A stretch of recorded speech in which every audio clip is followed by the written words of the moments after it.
नमस्कार समाज टिके ध्यान दियंतु आवश्यकता गतिशील कराइबा बेले उद्देश्य सामर्थ्यवान बनाए।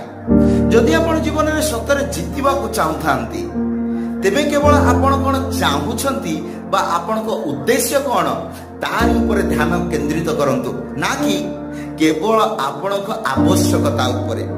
कारण जेपरि गोटे बिराड़ी निजर भोक मेटाइबा पई मूषा पछरे दौड़ी थाए किंतु मूषाटी तार जीवन बंचाइबा पई दौड़ी थाए एवं साधारण भावे आमे जानिछे मूषार ही विजय होई थाए।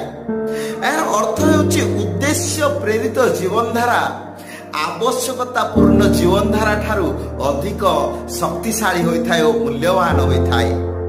कारण बिलेई मूषा को खाइबारे ताको जेतिकी परिमाणर ऊर्जा मिली थाए ता ठारू मूषा निजको बंचाइबारे अधिक पाई थाए। बुझंतु आगको